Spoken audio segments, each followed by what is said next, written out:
راہ حق کے مسافر۔ بادشاہ ایک جھونپڑے میں چھپا ہوا تھا۔ یہ واقعہ اپریل 1175 رمضان المبارک 570 کا ہے، جب 3 مسلمان حکمران نور الدین زنگی کا بیٹا الملک الصالح گمشتگین اور سیف الدین غازی سلطان صلاح الدین ایوبی کے مقابلے میں آئے تھے، ان کی پشت پناہی صلیبی کر رہے تھے۔ صلیبیوں نے انہیں گھوڑے، اونٹ، آتش گیر سیاہ کے مٹکے اور دیگر اسلحہ دیا تھا۔ صلیبیوں نے ضروری نہیں سمجھا تھا کہ وہ سلطان ایوبی کو میدان جنگ میں ہی شکست دیں۔ اصل مقصد شکست دینا اور سرزمین عرب پر قبضہ کر کے اسلام کو ختم کرنا تھا۔ فلسطین صلیبیوں کے قبضے میں تھا۔ انہوں نے مسلمانوں کی 2-3 کمزوریاں بھانپ لی تھیں۔ یہ تھیں اقتدار کی ہوس، زر، زن اور عیش پرستی۔ صلیبی یورپ سے یہ توقع لے کر آئے تھے کہ وہ اپنے برتر اسلحہ، فوجوں کی افراد اور بحری جنگی قوت سے مسلمانوں کو تھوڑے سے عرصے میں ختم کر کے قبلہ اول اور خانہ کعبہ پر قابض ہو جائیں گے اور اسلام کا خاتمہ کر دیا جائے گا۔ مذہب کوئی درخت نہیں جسے جڑوں سے کاٹ دیا جائے تو سوکھ کر ختم ہو جائے گا۔ مذہب کسی ایک کتاب یا کتابوں کے انبار کا نام نہیں جسے جلا دیا جائے تو مذہب جل کر راکھ ہو جائے گا۔ مذہب عقائد اور نظریات کا نام ہے جو انسان کے ذہن و دل میں محفوظ ہوتے ہیں اور انسان کو اپنا پابند کیے رکھتے ہیں۔ انسانوں کو قتل کر دینے سے عقائد اور نظریات ختم نہیں ہو جاتے۔ کسی مذہب کو ختم کرنے کا ذریعہ صرف یہ ہے کہ ذہنوں اور دلوں میں تعیش پسندی اور لذت پرستی ڈال دی جائے۔ عقائد اور نظریات کی گرفت ڈھیلی پڑنے لگتی ہے اور انسان آزاد ہوتا چلا جاتا ہے۔ یہودیوں اور صلیبیوں نے مسلمانوں کے لیے یہی جال تیار کیا۔ سرزمین عرب اور مصر میں لا کر بچھایا تو مسلمان امراء اس میں آنے لگے۔ ملت اسلامیہ کی یہ بدبختی ہے کہ مسلمان اقتدار اور عورت کی خاطر عقیدے قربان کر دیا کرتا ہے۔ نور الدین زنگی اور صلاح الدین ایوبی کے دور میں یہ میٹھا زہر مسلمان حکمرانوں اور امراء کی رگوں میں اتر چکا تھا اور صلیبی فلسطین پر قابض ہو چکے تھے۔ متعدد مسلمان ریاستیں ایسی تھیں جن پر صلیبیوں کا قبضہ تو نہیں تھا، لیکن ریاستوں کے امراء کے دلوں پر انہی کا قبضہ تھا۔ صلیبی اور یہودی مسلمانوں کی کردار کشی میں اس حد تک کامیاب ہو چکے تھے کہ کسی بھی مسلمان سالار کے متعلق یقین سے نہیں کہا جا سکتا تھا کہ وہ سلطنت اسلامیہ کا وفادار ہے۔ زنگی اور ایوبی کے لیے یہ غدار بہت بڑا مسئلہ بن گئے تھے۔ 1174 سے 1175 میں سلطان ایوبی اور فلسطین کے درمیان کلمہ گو بھائی حائل ہو گئے تھے۔ صلیبی دور بیٹھے تماشا دیکھ رہے تھے۔ سلطان ایوبی ہر میدان میں صلیبیوں کو شکست پہ شکست دیتا چلا آ رہا تھا، مگر صلیبیوں نے مسلمان امراء کو ہی اس کے مقابلے پر کھڑا کر دیا۔ اس کا بے حد تکلیف دہ پہلو یہ تھا کہ نور الدین زنگی کا اپنا بیٹا الملک الصالح اسماعیل اس کی وفات کے بعد سلطان ایوبی کے مخالف کیمپ میں چلا گیا۔ وہ بادشاہ جو اپریل 1175 میں ایک جھونپڑے میں بیٹھا تھا، الملک الصالح کا اتحادی سیف الدین غازی تھا۔ ان کا تیسرا اتحادی گمشتگین تھا۔ آپ اس معرکے کی تفصیل پڑھ چکے ہیں جس میں سلطان ایوبی نے ان تینوں کی متحدہ فوج کو ایسی شرمناک شکست دی تھی کہ تینوں اپنی اپنی فوج کے مرکز ہیڈ کوارٹر کے خیمے ساز و سامان سمیت چھوڑ کر بھاگ گئے تھے۔ ان کی جو جنگی قیدی سلطان ایوبی کی فوج نے پکڑے تھے انہیں مسلمان سمجھ کر رہا کر دیا گیا تھا۔ یہ سلطان ایوبی کی قوم پرستی اور کشادہ ظرفی تھی جو اسے مہنگی پڑی۔ یہ قیدی واپس گئے تو انہیں فوج میں لے کر چند دنوں میں بکھری ہوئی فوجیں منظم کر لی گئی۔ یہ تو چند دنوں بعد کی بات ہے۔ میدان جنگ سے الملک الصالح، سیف الدین غازی اور گمشتگین کا بھاگنا بڑا عجیب تھا۔ انہیں ایک دوسرے کا ہوش نہیں تھا۔ گمشتگین ہرن کا قلعے دار تھا جو بغداد کے خلافت کے تحت تھا، لیکن جنگ سے پہلے اس نے خود مختاری کا اعلان کر دیا تھا۔ وہ بھاگا تو ہرن جانے کے بجائے حلب چلا گیا، جسے الملک الصالح نے اپنا دارالخلافہ بنا رکھا تھا۔ وہ اس خوف سے ہرن نہیں گیا کہ سلطان صلاح الدین ایوبی تعاقب میں آ کر اسے پکڑ لے گا۔ سیف الدین ایک اور شہر موصل اور اس کے مسافات کا حکمران امیر تھا۔ وہ حکمران ہی نہیں سالار بھی تھا۔ میدان جنگ کے داؤ پیچ سے واقف تھا، مگر اس نے اپنا ایمان بیچ ڈالا تھا، جو مومن کی تلوار بھی ہوتا ہے، ڈھال بھی۔ وہ میدان جنگ میں بھی حرم کی چیدہ چیدہ لڑکیوں اور ناچنے والیوں کو ساتھ لے گیا تھا۔ شراب کے مٹکوں کے علاوہ خوبصورت پرندے بھی اس کے ساتھ تھے۔ وہ عیش و عشرت کا یہ سارا سامان وہیں چھوڑ کر بھاگا۔ اس کے ساتھ بھاگنے والوں میں اس کا نائب سالار اور ایک کمانڈر بھی تھا۔ اسے موصل جانا تھا، لیکن سلطان ایوبی کے چھاپہ مار دشمن اس کے عقب میں چلے گئے تھے۔ انہوں نے دشمن کی بکھری ہوئی فوج کے لیے پسپائی مہال کر دی تھی۔ سیف الدین اور اس کے دونوں ساتھیوں نے شاید چھاپہ ماروں کی کوئی پارٹی دیکھ لی تھی، جسے بچنے کے لیے وہ موصل کے راستے سے بھٹک گئے۔ یہ علاقہ اس دور میں عجیب تھا، ریگستان بھی تھا، چٹانی بھی، اور کہیں سرسبز بھی۔ وہاں انہیں چھپنے کی جگہیں ملتی رہیں۔ وہ موصل سے تھوڑی ہی دور تھے، رات گہری ہو گئی تھی۔ انہوں نے چاندنی رات میں کچھ مکان نظر آئے۔ سیف الدین نے پہلے ہی مکان کے دروازے پر دستک دی۔ ایک سفید ریش بوڑھا باہر آیا۔ اس کے سامنے 3 گھوڑ سوار کھڑے تھے، جو اس قدر بری طرح ہانپ رہے تھے کہ بوڑھے نے پوچھا، معلوم ہوتا ہے تم بھی موصل کی فوج کے سپاہی ہو اور بھاگ کر آئے ہو۔ میں 2 دنوں سے سپاہیوں کو گزرتے دیکھ رہا ہوں۔ وہ پانی پینے کے لیے رکتے ہیں اور موصل کو چلے جاتے ہیں۔ یہاں سے موصل کتنی دور ہے؟ سیف الدین نے پوچھا۔ اگر تمہارے گھوڑوں میں دم ہے تو شہری تک پہنچ سکتے ہو، بوڑھے نے کہا۔ یہ گاؤں موصل کا ہی ہے۔ اگر تمہارے پاس جگہ ہو تو کیا ہم رات تمہارے ہاں گزار سکتے ہیں؟ سیف الدین نے پوچھا۔ جگہ دل میں ہوا کرتی ہے، بوڑھے نے جواب دیا۔ گھوڑوں سے اترو اور اندر چلو۔ ایک کمرے میں وہ تینوں مشعل کی روشنی میں بیٹھے تھے تو بوڑھے نے ان کے لباس کو غور سے دیکھا۔ ہمیں پہچاننے کی کوشش کر رہے ہو؟ سیف الدین نے مسکرا کر پوچھا۔ میں دیکھتا ہوں کہ تم سپاہی نہیں ہو، بوڑھے نے کہا۔ تمہارا رتبہ سالاری تک ہو سکتا ہے۔ یہ والیہ موصل سیف الدین غازی ہیں، نائب سالار نے کہا۔ تم نے کسی معمولی آدمی کو پناہ نہیں دی، تمہیں اس کا انعام ملے گا۔ میں نائب سالار ہوں اور یہ کمانڈر ہیں۔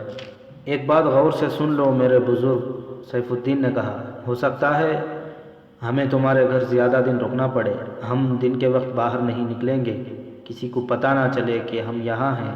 اگر کسی کو پتہ چل گیا تو تمہیں سزا ملے گی، اور اگر تم نے یہ راز چھپائے رکھا تو انعام ملے گا، جو مانگو گے ملے گا۔ میں نے والیہ موصل کو پناہ نہیں دی، بوڑھے نے کہا۔ آپ بھولے بھٹکے مصیبت کے مارے میرے ہاں آئے ہیں، جتنے دن رہیں گے خدمت کروں گا۔ اگر آپ چھپ کر رہنے کی خواہش مند ہیں تو چھپائے رکھوں گا، اور مجھے آپ کے ساتھ اس لیے بھی دلچسپی ہے کہ میرا بیٹا آپ کی فوج میں سپاہی ہے۔ ہم اسے ترقی دیں گے، نائب سالار نے کہا۔ اگر آپ اسے فوج سے سبکدوش کر دیں تو میرے لیے یہ بہت بڑا انعام ہے، بوڑھے نے کہا۔ ہاں، سیف الدین نے کہا، ہم اسے فوج سے سبکدوش کر دیں گے۔ ہر باپ کی خواہش ہوتی ہے کہ اس کا بیٹا زندہ رہے۔ میں نے اس کی زندگی کی آرزو کبھی نہیں کی، بوڑھے نے کہا۔ میں نے اسے اپنی قوم کی فوج میں بھیج کر خدا کے سپرد کیا تھا۔ میں بھی سپاہی تھا، آپ ابھی پیدا نہیں ہوئے تھے جب میں فوج میں بھرتی ہوا تھا۔ اللہ آپ کے والد مرحوم قطب الدین غازی کو جنت عطا فرمائے۔ میں ان کے دور میں سپاہی تھا۔ ہم نے کفار کے خلاف معرکے لڑے ہیں، مگر میرے بیٹے کو آپ اپنے بھائیوں کے خلاف لڑانے لے گئے ہیں۔ میں اس کی شہادت کا آرزو مند تھا، موت کا نہیں۔ صلاح الدین ایوبی نام کا مسلمان ہے، سیف الدین نے کہا۔ اس کے خلاف جنگ جائز ہے، بلکہ فرض ہے، محترم بزرگ، نائب سالار نے کہا۔ ان باتوں کو آپ نہیں سمجھیں گے۔ ہم بہتر جانتے ہیں کہ کون مسلمان اور کون کافر ہے۔ میرے بیٹوں، بوڑھے نے کہا، عبرت حاصل کرو۔ میری عمر 75 سال ہو گئی ہے۔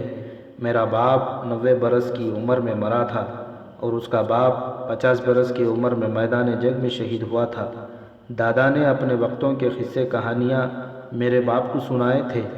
میرے باپ نے وہ میرے سینے میں ڈال دیے تھے۔ اس طرح میں دعویٰ کر سکتا ہوں کہ جو میں جانتا ہوں وہ تم نہیں جانتے۔ بادشاہی کی ہوس نے جسے بھی بھائی سے لڑایا وہ ایک نہ ایک دن بھاگ کر کسی غریب کے جھونپڑے میں جا چھپا۔ جو تم سے پہلے گزر گئے ہیں ان کا بھی یہی انجام ہوا تھا۔ تمہاری 3 فوجوں کو صلاح الدین ایوبی کی ایک فوج نے پسپا کر دیا ہے، اور جس حالت میں پسپا کیا ہے وہ 2 دنوں سے دیکھ رہا ہوں۔ تمہارے ساتھ 10 فوجیں ہوتیں تو بھی یہ بھی اسی طرح بھاگتیں۔ جو حق پر ہوتے ہیں وہ فتح حاصل کرتے ہیں، اور جب انہیں شکست ہوتی ہے تو وہ بھاگتے نہیں، ان کی لاشیں میدان جنگ سے اٹھائی جاتی ہیں، وہ چھپتے نہیں۔ تم صلاح الدین ایوبی کے حامی معلوم ہوتے ہو؟ سیف الدین نے ایسے لہجے میں کہا کہ جس میں غصے کی جھلک تھی۔ ہمیں تم پر بھروسہ نہیں کرنا چاہیے۔ میں آپ کا حامی ہوں، بوڑھے نے کہا۔ میں اسلام کا حامی ہوں۔ میں اپنے تجربے کی روشنی میں آپ کو یہ بتانا چاہتا ہوں کہ آپ نے اپنے بھائیوں کے دشمن کو دوست سمجھا اور یہ نہ سمجھ سکے کہ وہ آپ کے مذہب کا دشمن ہے۔ آپ کی شکست کا سبب یہی ہے۔ آپ مجھ پر بھروسہ کریں۔ اگر سلطان صلاح الدین ایوبی کی فوج یہاں اچانک آ گئی تو میں آپ کو چھپائے رکھوں گا، دھوکہ نہیں دوں گا۔ اتنے میں ایک جوان اور خوبصورت لڑکی کھانا لے کر کمرے میں آئی۔ اس کے پیچھے ایک جوان عورت آئی، اس کے ہاتھ میں بھی کھانا تھا۔ سیف الدین کی نظریں لڑکی پر جم گئیں۔ وہ کھانا رکھ کر چلی گئیں تو سیف الدین نے بوڑھے سے پوچھا کہ یہ کون ہے؟ چھوٹی میری بیٹی ہے، بوڑھے نے جواب دیا، اور بڑی میری بہو، میرے اس بیٹے کی بیوی جو آپ کی فوج میں ہے۔ مجھے یوں محسوس ہوتا ہے جیسے میری بہو بیوہ ہو گئی ہو۔ اگر تمہارا بیٹا مارا گیا ہے تو میں تمہیں بے انداز رقم دوں گا، سیف الدین نے کہا، اور اپنی بیٹی کے متعلق تمہیں کوئی فکر نہیں کرنی چاہیے۔ یہ کسی جھونپڑے میں کسی سپاہی کی دلہن بن کر نہیں جائے گی۔ ہم نے اسے اپنی زوجیت کے لیے پسند کر لیا ہے۔ میں نے نہ اپنا بیٹا بیچا ہے نہ بیٹی کو بیچوں گا، بوڑھے نے کہا۔ جھونپڑے میں پل کر جوان ہونے والی بیٹی کسی سپاہی کے جھونپڑے میں ہی اچھی لگتی ہے۔ میں آپ سے ایک بار پھر درخواست کرتا ہوں کہ مجھے لالچ نہ دیں۔ آپ میرے مہمان ہیں، میزبانی کا ہر فرض ادا کروں گا۔ تم سو جاؤ، سیف الدین نے بوڑھے سے کہا۔ ہمیں تم پر بھروسہ ہے اور خوشی ہے کہ ہماری ریاست میں تم جیسے صاف گو اور بااصول بزرگ موجود ہیں۔ بوڑھا چلا گیا تو سیف الدین نے اپنے ساتھیوں سے کہا، اس قسم کے انسان دھوکہ نہیں دیا کرتے۔ تم نے اس کی بیٹی کو غور سے دیکھا تھا؟ اچھا موتی ہے، نائب سالار نے کہا۔ حالات ذرا بہتر ہو لیں یہ موتی اپنی جھولی میں ہوگا، سیف الدین نے مسکرا کر کہا، پھر چونک کر اپنے نائب سالار سے کہنے لگا، تم موصل کی خبر لو، فوج کو یکجا کرو، صلاح الدین ایوبی کی سرگرمیاں بھانپو اور مجھے بہت جلدی بتاؤ کہ میں موصل آ جاؤں یا کچھ دیر رکا رہوں۔ اور تم، اس نے کمانڈر سے کہا، حلب والوں کو بتا دو کہ میں کہاں ہوں، خود جاؤ یا کسی کو بھیجو۔ دونوں روانہ ہو گئے۔ سیف الدین جو شراب میں بدمست ہو کر حسین سے حسین تر لڑکیوں سے دل بہلا کر محل میں سونے کا عادی تھا، ایک کچے سے مکان کی فرش پر سو گیا۔ اس سے 1 روز پہلے کا واقعہ ہے۔ میدان جنگ سے ایک سپاہی بھاگا ہوا موصل کی طرف جا رہا تھا۔ وہ گھوڑا دوڑاتا تھا، رکتا تھا اور آہستہ آہستہ چلانے لگتا تھا۔ کبھی گھوڑا روک کر گھبراہٹ کے عالم میں ادھر ادھر دیکھتا تھا۔ وہ عام راستے سے کچھ ہٹ کر جا رہا تھا۔ معلوم ہوتا تھا اس پر خوف طاری ہے اور اس کا ذہن اس کے قابو میں نہیں۔ ایک جگہ اس نے گھوڑا روکا، اترا اور قبلہ رو ہو کر نماز پڑھنے لگا۔ دعا کے لیے ہاتھ اٹھائے تو زار و خطار رو پڑا۔ وہاں سے وہ اٹھا نہیں، سر ہاتھوں میں لے کر بیٹھا رہا۔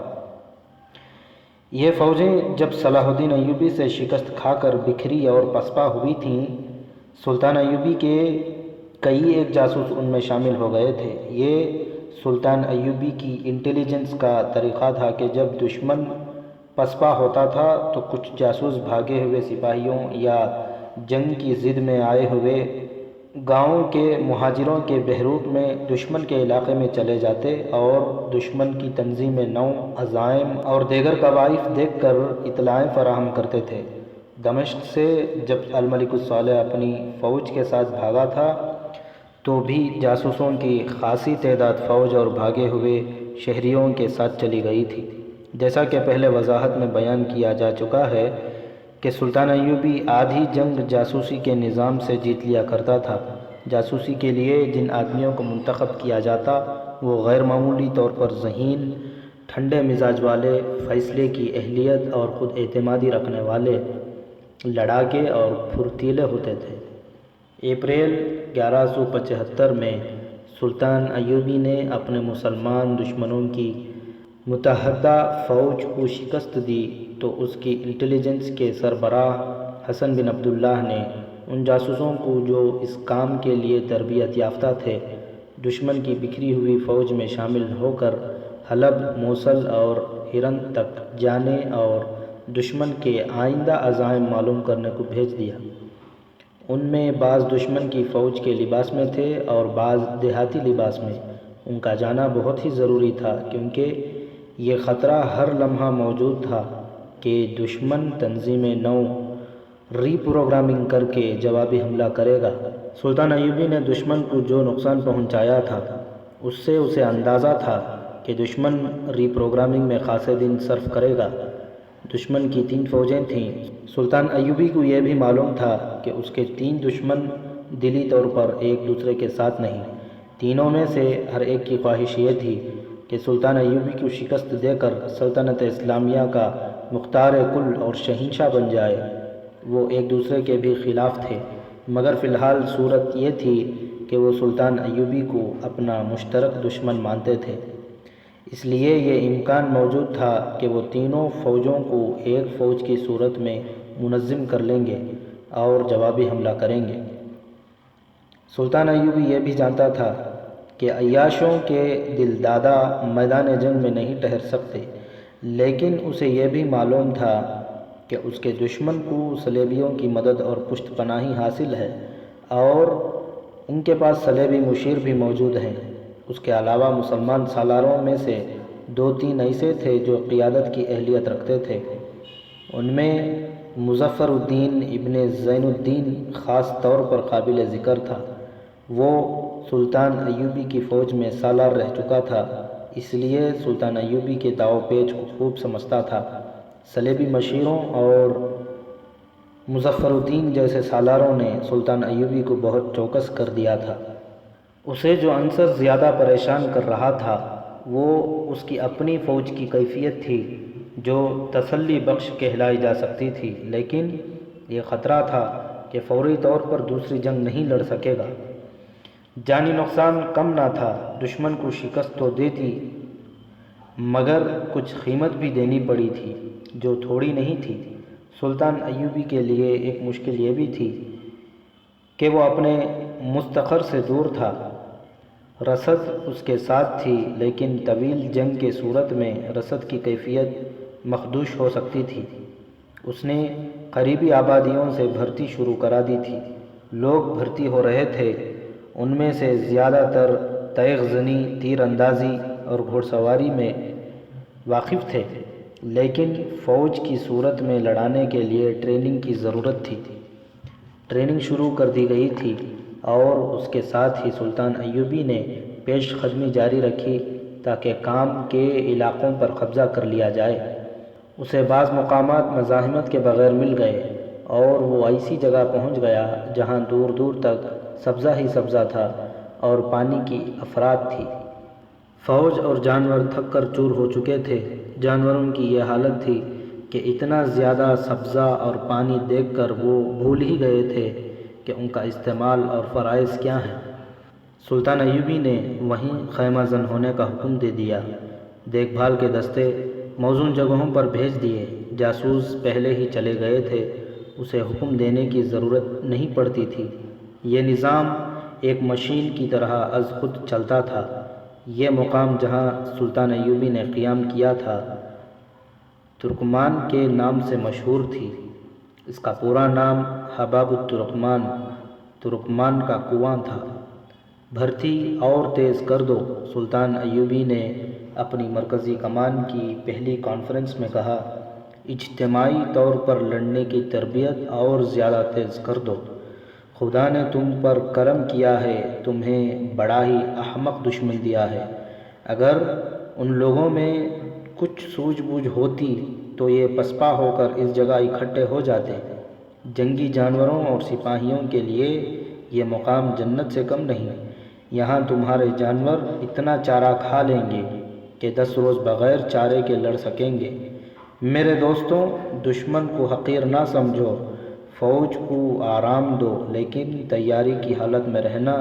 طبیبوں سے کہو کہ راتوں کو نہ سوئیں، زخمیوں کو بہت جلد صحت یاب کریں اور بیماروں کو دن رات نگرانی میں رکھیں۔ اور یاد رکھو، ہمارا مقصد اپنے بھائیوں کو قتل کرنا یا انہیں برا بھلا کہنا اور دھتکارنا نہیں۔ ہماری منزل فلسطین ہے۔ اگر آپس میں دست و گریباں ہوتے رہیں تو صلیبی اپنے مقصد میں کامیاب ہو جائیں گے۔ نظر فلسطین پر رکھو اور راستے میں جو رکاوٹ آئے اسے روندتے چلے جاؤ۔ اسی مقام پر صلاح الدین ایوبی کو الملک الصالح کی طرف سے صلح کا پیغام ملا تھا، جس کا تفصیلی تذکرہ پچھلی قسط میں کہا گیا ہے۔ سلطان ایوبی نے اپنی شرائط پر صلح نامہ قبول کر لیا۔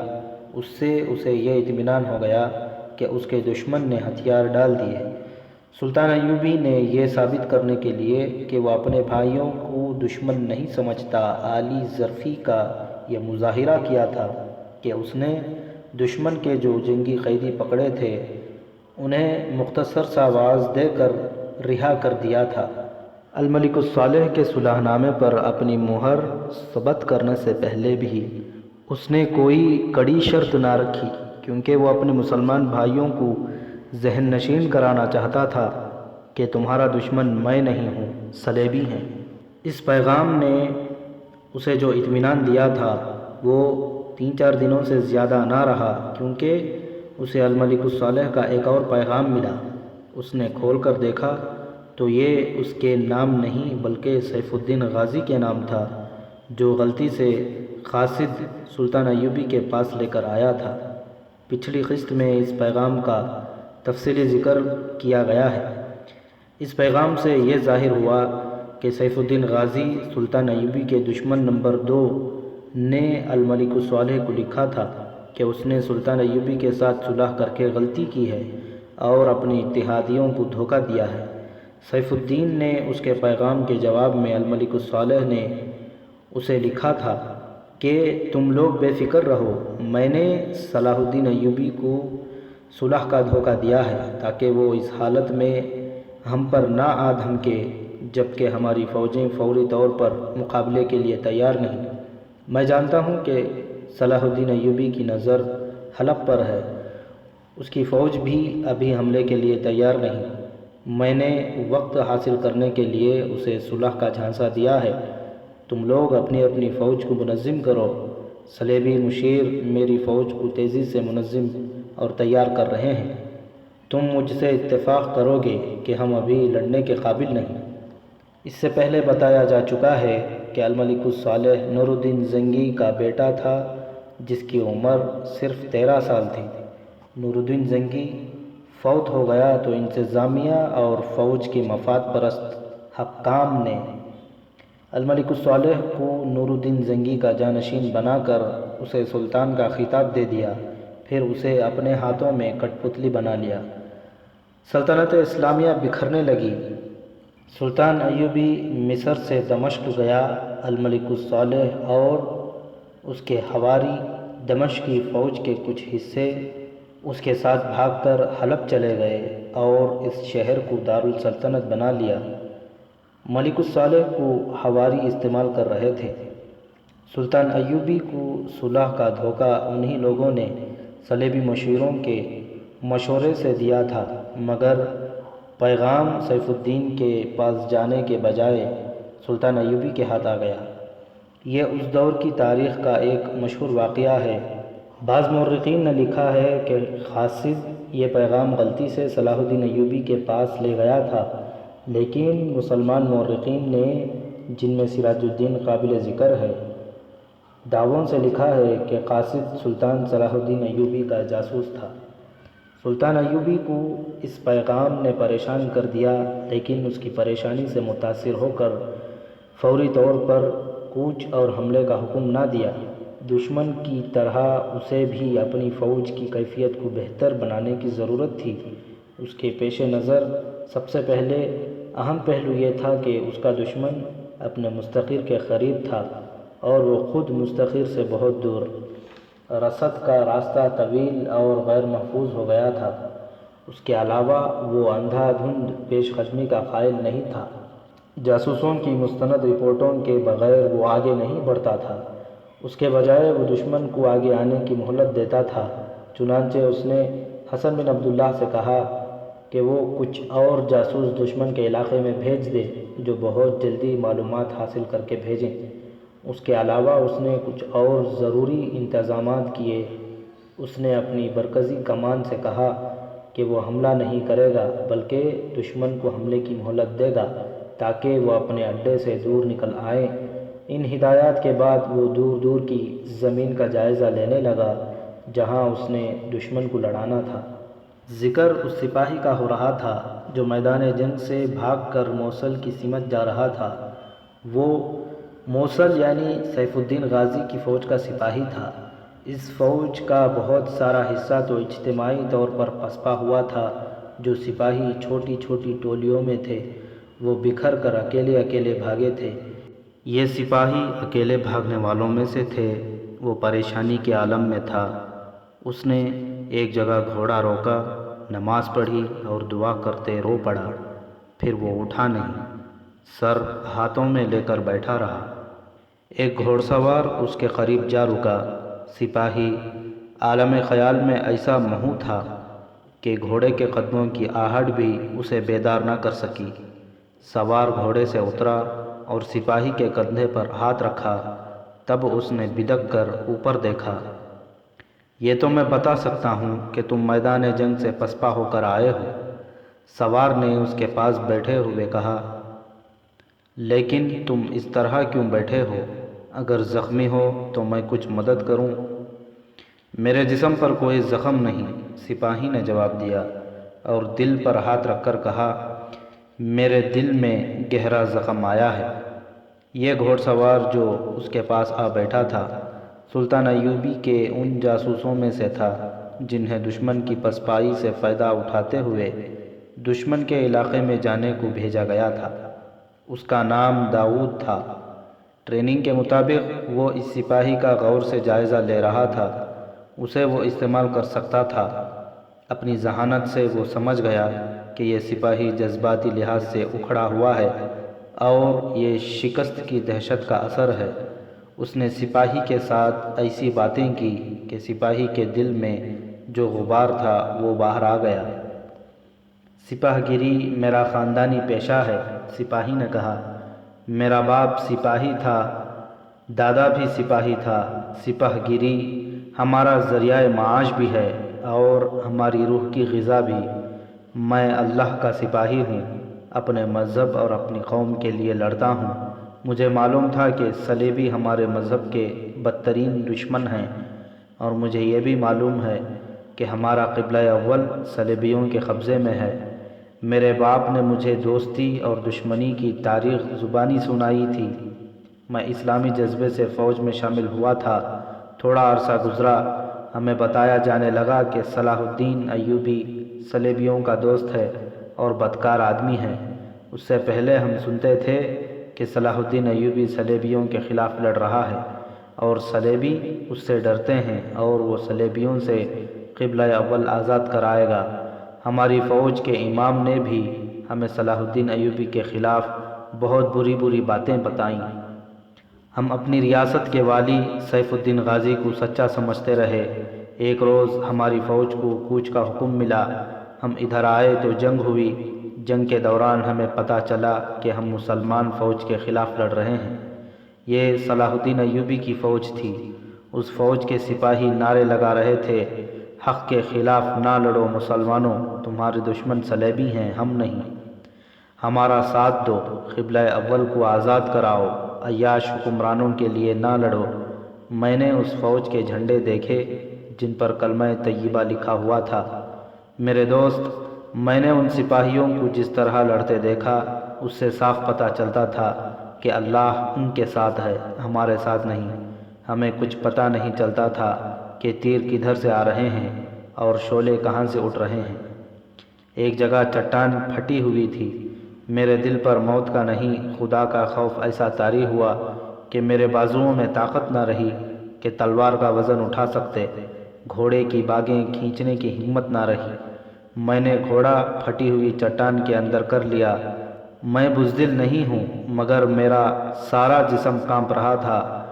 باہر تلواریں ٹکرا رہی تھیں، گھوڑوں کا شور تھا اور مجھے نعرے سنائی دے رہے تھے، رمضان شریف میں بھائیوں کے خلاف نہ لڑو۔ مجھے یاد آیا کہ ہمیں حکم ملا تھا کہ جنگ میں روزے معاف ہوتے ہیں۔ مجھے پتہ چلا کہ صلاح الدین ایوبی کے سپاہی روزے سے تھے۔ میں اس وقت تک ان میں سے 3 سپاہیوں کو قتل کر چکا تھا۔ ان کا خون میری تلوار پر جم گیا تھا۔ سپاہی اپنی تلوار پر خون دیکھ کر خوش ہوا کرتا ہے، مگر میں اپنی تلوار کو دیکھنے سے گھبرا رہا تھا، کیونکہ میری تلوار کے ساتھ میرے بھائیوں کا خون تھا۔ مجھ میں اب وہاں سے باہر نکلنے اور لڑنے کی ہمت نہیں تھی۔ میں وہیں دبکا رہا۔ صلاح الدین ایوبی کے ایک سوار نے مجھے دیکھ لیا اور مجھے للکارا۔ اس نے برچھی مجھ پر سیدھی کی۔ میں نے خون آلود تلوار اس کے گھوڑے کے قدموں پر پھینک دی اور کہا، میں تمہارا مسلمان بھائی ہوں، نہیں لڑوں گا۔ گھمسان کی جنگ کچھ دور تھی۔ یہ سوار شاید چھاپا مار تھا اور چھپے ہوئے سپاہیوں کو ڈھونڈ رہا تھا۔ وہ آگے آ گیا اور مجھ سے پوچھا، تمہیں احساس ہو گیا ہے کہ تم خدا کے سچے مسلمانوں کے خلاف لڑ رہے ہو؟ میں نے اپنے گناہ کا اقرار کیا اور کہا کہ یہ گناہ مجھ سے کرایا گیا ہے، مجھے گمراہ کیا گیا ہے۔ اس نے مجھ سے برچھی لے لی۔ تلوار تو میں پہلے ہی پھینک چکا تھا۔ اس نے ایک طرف اشارہ کر کے کہا، خدا سے اپنی گناہ کی بخشش مانگو اور ادھر کو نکل جاؤ، پیچھے نہ دیکھنا، میں اللہ کے حکم سے تمہاری جان بخشی کرتا ہوں۔ میری آنکھوں میں آنسو آ گئے تھے۔ میدان جنگ میں دشمن جان بخشی نہیں کیا کرتے۔ میں نے گھوڑے کو ایڑ لگائی اور جو راستہ اس نے بتایا تھا گھوڑا اس پر ڈال دیا۔ وہ محفوظ راستہ تھا۔ میں میدان جنگ سے دور نکل آیا۔ رات کو ایک جگہ رکا اور سو گیا۔ خواب میں مجھے وہ 3 سپاہی نظر آئے جنہیں میں نے جنگ میں قتل کیا تھا۔ ان کے جسموں سے خون بہہ رہا تھا۔ وہ میرے ارد گرد آہستہ آہستہ گھوم رہے تھے۔ ان کے پاس کوئی ہتھیار نہیں تھا۔ وہ مجھے کچھ نہیں کہہ رہے تھے، خاموش تھے۔ میرے دل پر ایسا خوف طاری ہو رہا تھا جس سے جسم سے جان نکل رہی تھی۔ میں نے بچوں کی طرح چیخنا شروع کر دیا اور میری آنکھ کھل گئی۔ اتنی ٹھنڈی رات میں بھی میرے جسم سے پسینہ پھوٹ رہا تھا۔ خوف سے میں مرا جا رہا تھا۔ میں نفل پڑھنے لگا اور روتا رہا۔ میں 3-4 دنوں سے بھٹک رہا ہوں۔ رات کو میں سو نہیں سکتا، دن کو کہیں چین نہیں آتا۔ رات کو خواب میں ان 3 سپاہیوں کو دیکھتا ہوں جو میری تلوار سے قتل ہوئے ہیں، اور دن کے وقت ان ویرانوں میں وہ مجھے اپنے ارد گرد گھومتے محسوس ہوتے ہیں، نظر نہیں آتے۔ اگر وہ سوار جس نے مجھے چٹان میں چھپا ہوا دیکھ لیا تھا مجھے قتل کر دیتا تو اچھا ہوتا۔ اس نے میری جان بخشی کر کے مجھ پر بہت بڑا ظلم کیا ہے۔ اگر میرے پاس تلوار ہوتی تو میں اپنے آپ کو ختم کر لیتا۔ میں نے اپنے رسول صلی اللہ علیہ وسلم کے 3 مجاہدوں کو قتل کیا ہے۔ تم زندہ رہو گے۔ داؤد نے اسے کہا، یہ خدا کی رضا ہے کہ تم مرو گے نہیں۔ میدان جنگ سے تم زندہ نکل آئے۔ تمہارے پاس خودکشی کرنے کے لیے کوئی ہتھیار نہیں۔ اس سے یہ ظاہر ہوتا ہے کہ خدا نے تم سے کوئی نیکی کا کام کرانے کے لیے زندہ رکھا ہے۔ خدا نے تمہیں موقع دیا ہے کہ گناہ کا کفارہ ادا کر دو۔ تم مجھے یہ بتاؤ کہ صلاح الدین ایوبی کے متعلق مجھے جو بری باتیں بتائی گئی تھیں وہ سچی ہیں یا جھوٹی؟ بالکل جھوٹی، داؤد نے جواب دیا۔ بات صرف یہ ہے کہ صلاح الدین ایوبی صلیبیوں کو یہاں سے نکال کر خدا کی حکمرانی قائم کرنا چاہتا ہے، اور سیف الدین اور اس کے دوست اپنی اپنی بادشاہی کے خواہش مند ہیں۔ انہوں نے صلیب کی پجاریوں کے ساتھ گہری دوستی کر لی ہے اور ان کی مدد سے یہ سب صلاح الدین ایوبی کے خلاف لڑنے آئے تھے۔ داؤد نے اسے پوری تفصیل سے بتایا کہ صلاح الدین ایوبی کیا ہے اور کیا ارادے رکھتا ہے۔ موصل کے حکمران سیف الدین کے متعلق اسے بتایا کہ وہ اتنا عیاش ہے کہ میدان جنگ میں بھی عیاشی کا سامان ساتھ لے گیا تھا۔ مجھے یہ بتاؤ کہ میں صلاح الدین ایوبی کے ان 3 سپاہیوں کے خون کا خراج کس طرح ادا کر سکتا ہوں؟ سپاہی نے داؤد سے پوچھا، اگر یہ بوجھ میرے دل سے نہ اترا تو میں بہت بری موت مروں گا۔ اگر مجھے کہو تو میں والی موصل سیف الدین کا قتل کر دوں۔ ایسی بھی کوئی ضرورت نہیں، داؤد نے کہا۔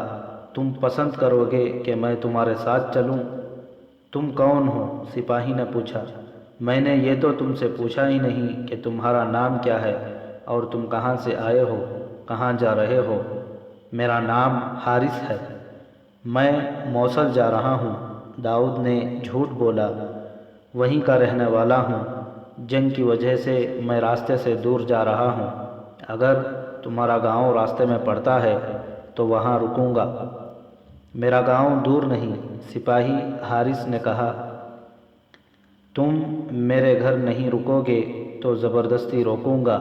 تم نے میری زخمی روح کو سکون دیا ہے، میں نے اتنی اچھی باتیں کبھی نہیں سنی تھیں۔ میں گھر ہی جاؤں گا، موصل کی فوج میں اب کبھی نہیں جاؤں گا۔ مجھے امید ہے کہ تم مجھے نجات کا راستہ دکھا سکو گے۔ والی موصل سیف الدین غازی بوڑھے کے کچے سے مکان میں فرش پر گہری نیند سویا ہوا تھا۔ وہ کئی راتیں جاگا تھا۔ آج رات وہ اتنی گہری نیند سویا کہ مکان کے باہر والے دروازے پر دستک ہوئی تو اس کی آنکھ نہ کھلی۔ رات آدھی گزر گئی تھی۔ سفید ریش بوڑھے کی آنکھ کھل گئی۔ اس کی بیٹی اور بہو بھی جاگ اٹھیں۔ بوڑھے نے اکتائے ہوئے لہجے میں کہا، معلوم ہوتا ہے صلاح الدین ایوبی کا بھگایا ہوا موصل کا کوئی اور کمانڈر یا سپاہی آیا ہے۔ راستے میں گھر نہیں ہونا چاہیے۔ اس نے دروازہ کھولا تو باہر 2 گھوڑے کھڑے تھے، سوار اتر آئے تھے۔ حارث نے سلام کیا تو بوڑھا اس کے ساتھ لپٹ گیا، مگر اس نے محبت کی بے تابی کا اظہار الفاظ میں نہ کیا۔ بولا، میرے عزیز بیٹے، مجھے خوشی ہے کہ حرام موت سے بچ آئے ہو، ورنہ جب تک میں زندہ رہتا لوگوں سے یہی سنتا رہتا کہ تمہارا بیٹا اسلامی فوج کے خلاف لڑا تھا۔ اس نے اپنے بیٹے کے ساتھی داؤد کے ساتھ ہاتھ ملایا۔ داؤد کچھ کہنے لگا تھا، بوڑھے نے اپنے ہونٹوں پر انگلی رکھ دی، پھر سرگوشی میں کہا، تمہارا بادشاہ اور سالار اعلیٰ سیف الدین غازی اندر سویا ہوا ہے۔ گھوڑے خاموشی سے دوسری طرف لے جا کر باندھ دو اور اندر آ جاؤ۔ سیف الدین غازی؟ حارث نے حیرت سے کہا، یہاں کیسے آ گیا؟ شکست کھا کر۔ بوڑھے نے سرگوشیوں میں جواب دیا، اندر چلو۔ گھوڑے دوسری طرف سے اندر لے جا کر باندھ دیے گئے۔ داؤد اور حارث کو بوڑھا اندر لے گیا۔ حارث ہی اس کا وہ سپاہی بیٹا تھا جس کے متعلق اس نے سیف الدین کو بتایا تھا۔ حارث داؤد کو اسی کمرے میں لے گیا جہاں اس کی بیوی اور جوان بہن تھی۔ اس نے باپ سے کہا، اس کا نام داؤد ہے، اس سے بہتر اور کوئی دوست نہیں ہو سکتا۔ کیا تم بھی بھاگ کر آئے ہو؟ بوڑھے نے داؤد سے پوچھا۔ میں فوجی نہیں ہوں، داؤد نے جواب دیا، موصل جا رہا ہوں، جنگ نے مجھے راستے سے ہٹا دیا تھا۔ حارث مل گیا تو اس کے ساتھ چل پڑا۔ مجھے یہ بتاؤ کہ والی موصل ہمارے گھر میں کیسے آیا ہے؟ حارث نے اپنے باپ سے پوچھا۔ سفید ریش باپ نے اسے بتایا کہ وہ کس طرح آیا ہے۔ آج ہی رات آیا ہے، اس نے کہا۔ اس کے ساتھ ایک نائب سالار اور کمانڈر تھا۔ ان دونوں کو اس نے کہیں بھیج دیا ہے۔ میرے کانوں میں اس کے یہ الفاظ پڑے تھے کہ فوج کو یکجا کرو اور مجھے بتاؤ کہ وہ موصل آ جاؤں یا ابھی چھپا رہوں۔ میں اس وقت دروازے کے قریب تھا۔ کیا آپ نے اس کی باتوں سے محسوس کیا ہے کہ وہ موصل کی فوج کو یکجا کر کے فوری طور پر لڑنا چاہتا ہے؟ داؤد نے پوچھا۔ ابھی تو وہ اتنا ڈرا ہوا ہے کہ مجھے کہتا تھا کہ کسی کو پتہ نہ چلنے دو کہ یہ یہاں ہے۔ بوڑھے نے جواب دیا، میں اپنے تجربے کی بنا پر کہہ سکتا ہوں کہ اس کا یہ ارادہ صلاح الدین ایوبی کے خلاف لڑنے کا ضرور ہے۔ اپنے کمانڈر کو اس نے موصل کی بجائے کسی اور طرف بھیجا ہے۔ میں اسے قتل کروں گا، حارث نے کہا۔ اس نے مسلمان کے خلاف لڑایا ہے۔ اللہ اکبر کے نعرے لگانے والوں نے ایک دوسرے کا خون بہایا ہے، مجھے پاگل کیا ہے۔ وہ غصے سے بے قابو ہو کر اٹھا۔ دیوار کے ساتھ اس کے باپ کی تلوار لٹک رہی تھی، وہ لے لی۔ باپ نے پیچھے سے اسے دبوچ لیا۔ داؤد نے اس کا بازو پکڑ لیا۔ حارث بے قابو ہوا جا رہا تھا۔ باپ نے اسے کہا کہ پہلے میری بات سن لو۔ داؤد نے ابھی اسے روکا اور کہا کہ ایسے فیصلے کرنے سے پہلے سوچ لینا اچھا ہوتا ہے۔ ہم اسے قتل کر کے ہی چین کا سانس لیں گے، لیکن پہلے آپس میں صلح مشورہ کر لیں۔ حارث مان تو گیا، لیکن پھنکار رہا تھا۔ غصے کی شدت سے اس کی آنکھیں سرخ ہو گئی تھیں۔ اسے قتل کرنا کوئی مشکل کام نہیں۔ بوڑھے نے اپنے بھپرے ہوئے بیٹے کو بٹھا کر کہا، وہ گہری نیند سویا ہوا ہے، اسے تو میرے ناتواں بازو بھی قتل کر سکتے ہیں۔ اس کی لاش کو چھپایا بھی جا سکتا ہے، مگر اس کے جو 2 ساتھی چلے گئے ہیں وہ ہمیں چھوڑیں گے نہیں، وہ ہمیں شک میں پکڑ لیں گے۔ تمہاری جوان بیوی اور جوان بہن کے ساتھ بہت برا سلوک کریں گے۔ اگر ہم انہیں بتائیں گے کہ والی موصل چلا گیا ہے تو وہ نہیں مانیں گے، کیونکہ اس نے انہیں کہا تھا کہ وہ یہیں واپس آئیں۔ معلوم ہوتا ہے آپ سیف الدین کو سچا سمجھتے ہیں، حارث نے کہا۔ آپ مسلمان کے خلاف مسلمان کی لڑائی کو بھی جائز سمجھتے ہیں۔ یہ بھی ایک وجہ ہے کہ میں اسے اپنے گھر میں قتل نہیں کرنا چاہتا، بوڑھے نے کہا۔ میں نے اسے صاف الفاظ میں بتا دیا ہے کہ میں اسے سچا نہیں سمجھتا۔ اس نے مجھے کہا کہ تم صلاح الدین ایوبی کے حامی معلوم ہوتے ہو۔ اس نے مجھے یہ لالچ بھی دیا کہ اگر تمہارا بیٹا جنگ میں مارا گیا تو میں اس کے عوض بہت رقم دوں گا۔ میں نے اس سے کہا کہ میں اپنے بیٹے کی شہادت کا خواہشمند ہوں، حرام موت یا رقم کا نہیں۔ سیف الدین میرے خیالات جان گیا۔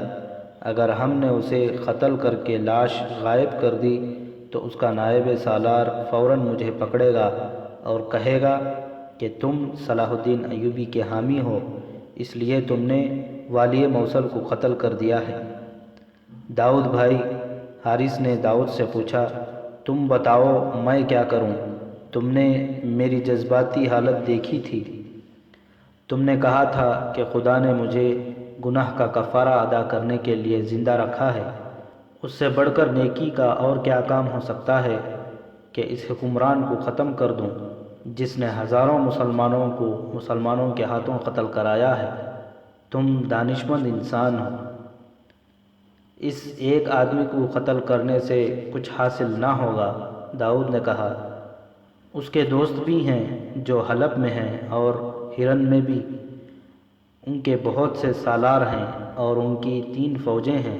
اکیلے سیف الدین کے قتل سے یہ سب صلاح الدین ایوبی کے آگے ہتھیار نہیں ڈال دیں گے۔